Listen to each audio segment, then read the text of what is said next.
Hello everyone. इस video में हम क्लास 10th हिंदी कृतिका का चैप्टर 2 रीड करेंगे, जिसका नाम है साना साना हाथ जोड़ी। तो चलिए शुरू करते हैं। मैंने हैरान होकर देखा, आसमान जैसे उल्टा पड़ा था। सारे तारे बिखरकर नीचे टिमटिमा रहे थे। दूर ढलान लेती तराई पर सितारों की गुच्छे रोशनियों की एक झालर सी बना रहे थे। क्या था वह? वह एक रात में जगमगाता गैंगटॉक शहर था। इतिहास और वर्तमान से संधि स्थल पर खड़ा मेहनतकश बादशाहों का एक ऐसा शहर था जिसका सब कुछ सुंदर था, सुबह शाम रात। और वह रहस्यमय सितारों भरी रात मुझसे सम्मोहन जगा रही थी, कुछ इस कदर कि उन जादू भरे क्षणों में मेरा सब कुछ स्थगित था, अर्थहीन था। मेरी चेतना मेरे आसपास, मेरे भीतर बाहर सिर्फ शून्य था, और भी अनित्यता में डूबी रोशनी की वह जादुई झालर। धीरे धीरे एक उजास, एक शून्य से फूटने लगा। एक प्रार्थना होठों को छूने लगी। साना साना हाथ जोड़ी, गर्दहू प्रार्थना, हारमो जीवन तरमो कोसेली। आज सुबह की प्रार्थना के ये बोल मैंने एक नेपाली युवती से सीखे थे। सुबह हमें यूथोंग के लिए निकल पड़ना था। पर आंखें खुलते ही मैंने बालकनी की तरफ भागी। यहाँ के लोगों ने बताया था कि यदि मौसम साफ हो तो बालकनी से भी कंचनजंगा दिखाई देती है। हिमालय की तीसरी सबसे बड़ी चोटी कंचनजंगा पर मौसम अच्छा होने के बावजूद आसमान हल्के हल्के बादलों से ढका था। पिछले वर्ष की ही तरह इस बार भी बादलों की कपाट ठाकुर जी की कपाट की तरह बंद ही रहे। कंचनजंगा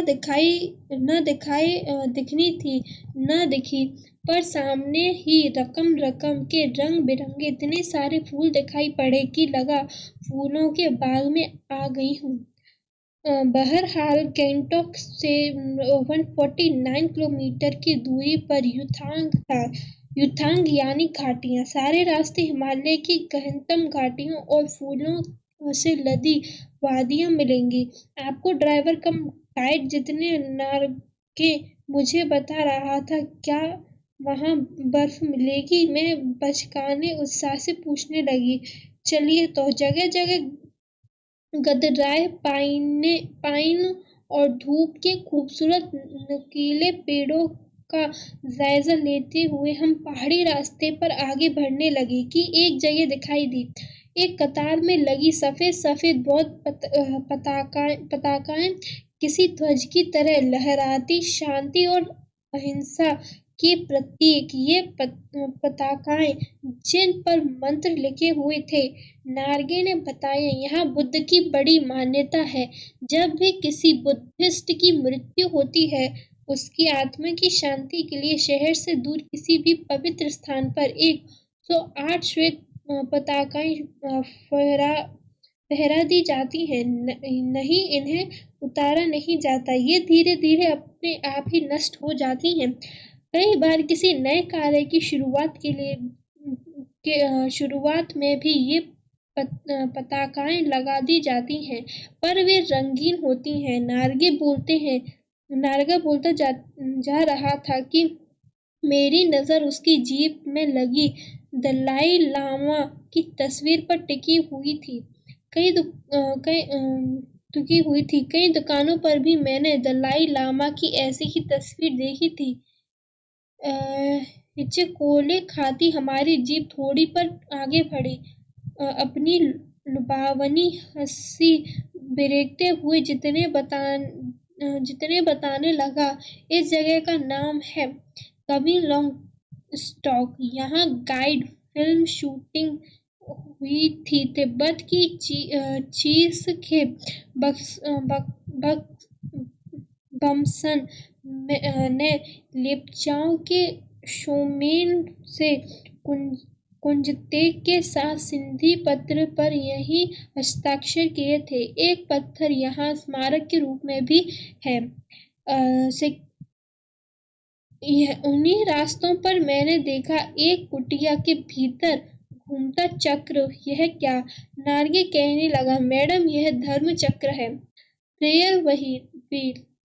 इसको घुमाने से सारे पाप धुल जाते हैं। क्या चाहे मैदान हो या पहाड़, तमाम वैज्ञानिक प्रगतियों के बावजूद इस देश की आत्मा एक जैसी। लोगों की आस्थाएं, विश्वास, अंधविश्वास, पाप पुण्य की अवधारणाएं और कल्पनाएं एक जैसी।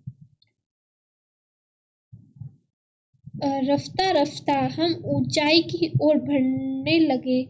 बाजार, लोग और बस्तियां पीछे छूटने लगे। अब परिदृश्य से चलते चलते स्वेटर बुनती नेपाली युवतियों और पीठ पर भारी भरकम कार्टून ढोते बोने से दिखते बहादुर नेपाली उजले हो रहे थे। अब नीचे देखने पर घाटियों में ताश के घरों की तरह पेड़ पौधे के बीच छोटे छोटे घर दिखाई दे रहे थे। हिमालय भी अब छोटी छोटी पहाड़ियों के रूप में नहीं, वरन अपने विराट रूप में वैभव के साथ सामने आने वाला था। न जाने कितने दर्शकों, यात्रियों तथा तीर्थटानियों का काम में हिमालय, पल पल परिवर्तित हिमालय। और देखते देखते रास्ते वीरान, सकेरे और जलेबी की तरह घुमावदार होने लगे थे। हिमालय बड़ा होते होते विशालकाय होने लगा। घटाएं गहराती गहराती पाताल नापने लगी। वादियां चौड़ी होने लगी। बीच बीच में करिश्मे की तरह रंग बिरंगे फूल शिद्दत से मुस्कुराने लगे। उन भीष्मकाय पर्वतों के बीच और घाटियों के ऊपर बने सकरे कच्चे पक्के रास्ते में गुजरते यूं लग रहा था जैसे हम किसी सघन हरियाली वाली गुफा के बीच हिचकोले खाते निकल रहे हों। इस बिखरी असीम सुंदरता का मन पर यह प्रभाव पड़ा कि सभी सैलानी झूम झूम कर गाने लगे, सुहाना सफर और ये मौसम हंसी। पर मैं मौन थी, किसी ऋषि की तरह शांत थी। मैं चाहती थी कि सारे परिदृश्य को अपने भीतर भर लूं, पर मैं भीतर कुछ बूंद बूंद पिघलने लगा था। जीप की खिड़की से मुड़की निकाल मैं भी आसमान को छूते पर्वतों के शिखर देखती, तो कभी ऊपर से दूध की तरह, धारा की तरह झरझर गिरते जल प्रपातों को, कभी नीचे चिकने चिकने गुलाबी पत्थरों के बीच इठला कर बहती चांदी की तरह कौन मारती बनी ठनी तिस्ता नदी को। सिलमुड़ी में से ही हमारे साथ थी यह तिस्ता नदी, पर यहाँ इसका सौंदर्य पराकाष्ठा पर था। इतनी खूबसूरत नदी मैंने पहली बार देखी है। मैं रोमांचित थी, पुलकित थी, चिड़ियों के पंखों की तरह हल्की थी। मैं नगपति, मेरे विशाल, मैंने हिमालय को सलामी देनी चाहिए कि तभी जीव एक जगह रुकी। खूब ऊंचाई से पूरे वेग के साथ ऊपर शिखरों के भी शिखर से गिरता फेन, गलता झरना। इसका नाम था स्वेन स्टर्ट्स वाटरफॉल।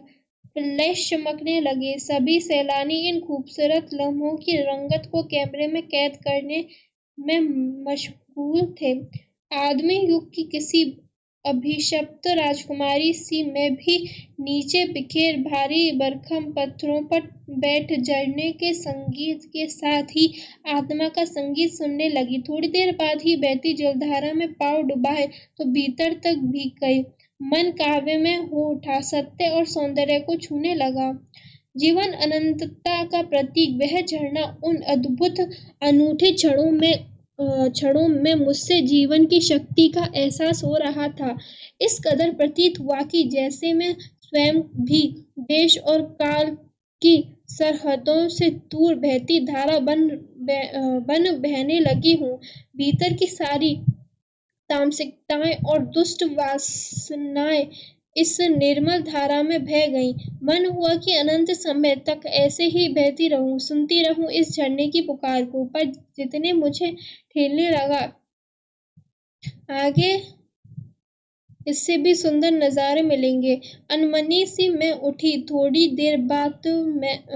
देर बाद फिर वही नजारे आंखों को और आत्मा को सुख देने वाले। कहीं चटक रहे रंग का मोटा कालीन ओढ़ तो कहीं हल्का पीलापन लिए तो कहीं प्लास्टर उखड़ी दीवार की तरह पथरीला और देखते ही देखते परिदृश्य से सब छू मंतर, जैसे किसी ने जादू की छड़ी घुमा दी हो। सब पर बादलों की एक मोटी चादर, सब कुछ बादल में।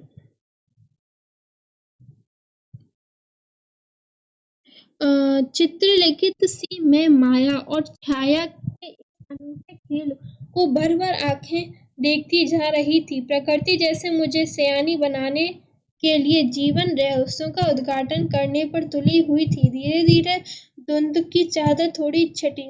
अब वहां पहाड़ नहीं, दो विपरीत दिशाओं से आते छाया पहाड़ थे और थोड़ी देर बाद ही वे छाया पहाड़ अपने श्रेष्ठतम रूप में मेरे सामने थे। जीप थोड़ी देर के लिए रुकवा दी गई। मैंने गर्दन घुमाई। सब ओर जैसे जन्नत बिखरी पड़ी थी। नजरों के छोर तक खूबसूरत सी खूबसूरत अपने को निरंतर दे देने की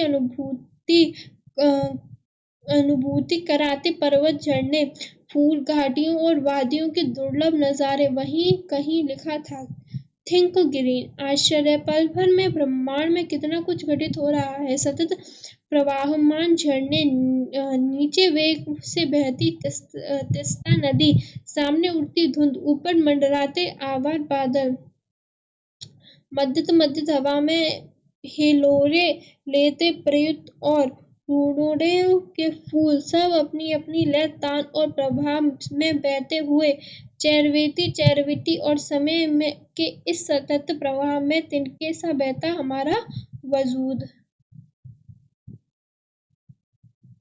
पहली बार एहसास हुआ जीवन का आनंद है यही चलायमान सौंदर्य। संपूर्णता के उन क्षणों में मन इस बिखरे सौंदर्य से इस कदर एकात्म हो रहा था कि भीतर बाहर की रेखा मिट गई थी।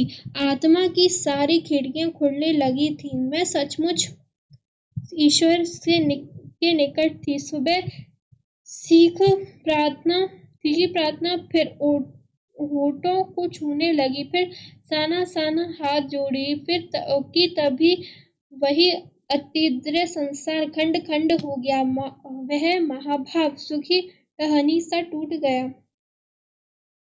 दरअसल मंत्रमुग्ध सी मैं तंद्रिल अवस्था में ही थोड़ी दूर तक निकल आई थी कि अचानक पांवों पर ब्रेक सी लग गई, जैसे समाधिस्थ भाव में नृत्य करती किसी आत्मलीन नृत्यांगना के नूपुर अचानक टूट गए हों। मैंने देखा इस अद्वितीय सौंदर्य से निरपेक्ष कुछ पहाड़ी औरतों पत्थरों पर बैठी पत्थर तोड़ रही थीं। गुठे आटे की कोमल काया पर हाथों में कुदाल और हथौड़ा, कहियों की पीठ पर बंधी डोकों में उनके बच्चे भी बंधे हुए थे। कुछ कुदाल को भरपूर ताकत के साथ जमीन पर मार रही थी। इतनी स्वर्गीय सौंदर्य नदी, फूल, वादियों और झरनों के बीच भूख, मौत, तैरने और जिंदा रहने की यह जंग, मातृत्व और श्रम साधना साथ साथ वहीं पर खड़े BRO के एक कर्मचारी से पूछा मैंने, यह क्या हो रहा है? उसने चुलबुलाजी के अंदाज में बताया, जिन रास्तों से गुजरते हुए आप हिम शिखर से टक्कर लेने जा रही होली रास्ते को ये पहाड़ी चौड़ा बना रही है। बड़ा खतरनाक कार्य होगा यह। मेरे मुंह से अकस्मात निकला। वह संजीदा हो गया, कहने लगा, पिछले महीने तो एक की जान भी चली गई। बड़ा दुस्साध्य कार्य है पहाड़ों पर रास्ते बनाना। पहले डायनामाइट से चट्टानों को उड़ा दिया जाता है, फिर बड़े बड़े पत्थरों को तोड़ मोड़कर एक आकार के छोटे छोटे पत्थरों में बदला जाता है, फिर बड़े से जालों में उन्हें लंबी पट्टी की तरह बिठाकर कंटे रास्तों पर बाड़े की तरह लगाया जाता है। जरा सी चूक और सीधा पाताल प्रवेश। और तभी मुझे ध्यान आया, इन्हीं रास्तों पर एक जगह सिक्किम सरकार का बोर्ड लगा था, जिस पर बड़े बड़े अक्षरों में लिखा था, ever wondered who decided had to build these roads। एकाएक मेरा मानसिक चैनल बदला, मन पीछे घूम गया। इस प्रकार एक बार पलामू और गुमला के जंगलों में देखा था। पीठ पर बच्चे को कपड़े से बांधकर पत्तों की तलाश में वन वन डोलती आदिवासी युवतियां। उन आदिवासी युवतियों के फूले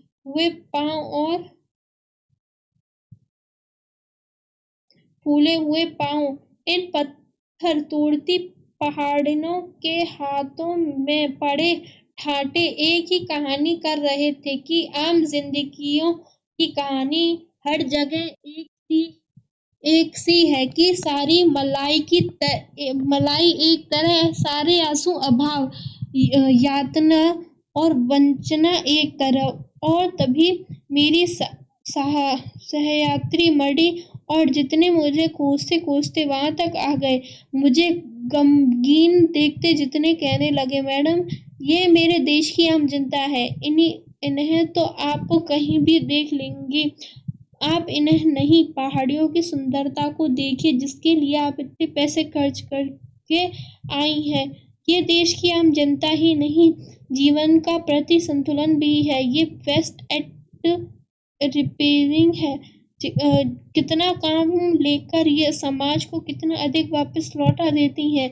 मन ही मन सोचा मैंने। हम वापस जीप की ओर मुड़ने लगे कि तभी मैंने देखा कि वे श्रम सुंदरियां किसी बात पर इस कदर खिलखिला हंस पड़ी कि जीवन लहरा उठा और वह सारा खंडहर ताजमहल बन गया। हम लगातार ऊंचाइयों पर चढ़ते जा रहे थे। जीतेन बता रहा था, अब हम हर मोड़ पर हेयर पिन बेंट लेंगे और तेजी से ऊंचाई पर चढ़ेंगे। हेयर पिन बेंट के ठीक पहले एक पड़ाव पर देखा 7-8 वर्ष की उम्र की ढेर सारी पहाड़ियां।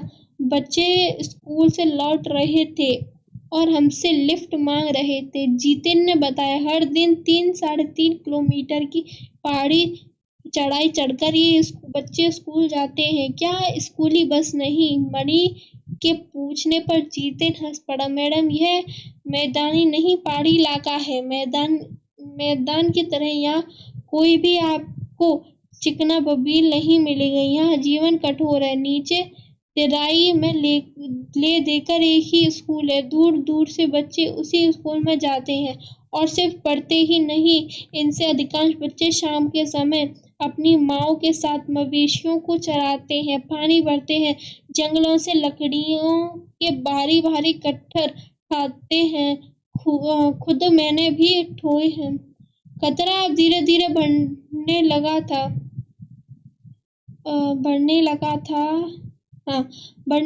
रास्ते और भी सकरे होते जा रहे थे। कई बार लगता जैसे रास्तों को इंच टेप से नापकर एक जीप जितना ही चौड़ा बनाया गया है कि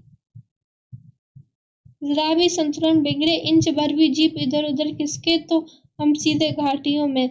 जिन रास्तों पर जगह जगह लिखी चेतावनियों भी हमें खतरे के प्रति सजग कर रही थी। सामने लिखा था, धीरे चलाएं, घर में बच्चे आपका इंतजार कर रहे हैं। थोड़ा और आगे बढ़े कि फिर एक चेतावनी, वी केयर मैन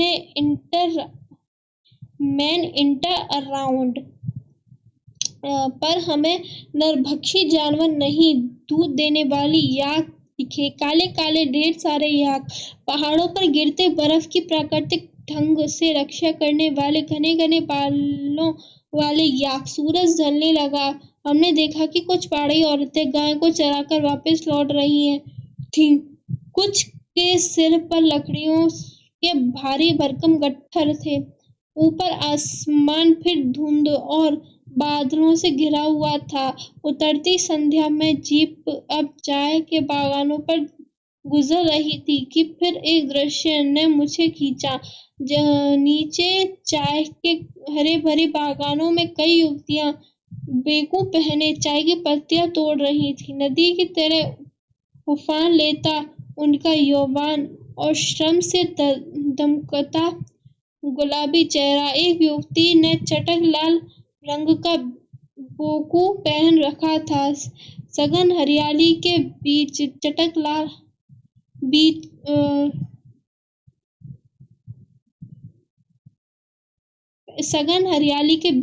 लाल रंग डूबते सूरज की स्वर्णिम और स्वाभाविक आभा में कुछ इस कदर इंद्रधनुष घटा बिखरे रहा था कि मंत्र मुग्ध सी मैं चीख पड़ी थी। इतना अधिक सौंदर्य मेरे लिए असह्य था। युद्धांग पहुंचने के लिए हमें रात भर लायूं में पड़ाव लेना पड़ा। गगनचुंबी पहाड़ों के तल में सांस लेते ही नन्ही सी शांत बस्ती लायोंग सारी दौड़ धूप से दूर जिंदगी जहां निश्चित सो रही है, उसी लायोंग में हम ठहरे थे। तिस्ता नदी के तीर पर बसे लकड़ी के छोटे छोटे से घर में मुंह हाथ धोकर मैं तुरंत ही तिस्ता नदी के किनारे बिखरे पत्थरों पर बैठ गई थी। सामने बहुत ऊपर से बहता झरना नीचे कल कल बहती तिस्ता में मिल रहा था। मध्यम हवा बह रही थी। पेड़ पौधे झूम रहे थे। गहरे बादलों की परत ने चांद को ढक रखा था। बाहर परिंदे और लोग अपने घरों को लौट रहे थे। वातावरण में अद्भुत शांति थी। मंदिर की घाटियों सी घुंघरुओं की रुंझुनाहट सी आंखें अनायास भर आईं। ज्ञान का नन्हा सा बोधिसत्व जैसे भीतर उगने लगा। वहीं सुख शांति और सुकून है जहां अखंडित संपूर्णता है। पेड़ पौधे पशु और आदमी सब अपनी अपनी लय ताल और गति में थे। हमारी पीढ़ी ने प्रकृति की इस लय ताल और गति से खिलवाड़ कर अक्षम्य अपराध किया है। हिमालय मेरे लिए कविता ही नहीं दर्शन बन गया है। धन्यवाद।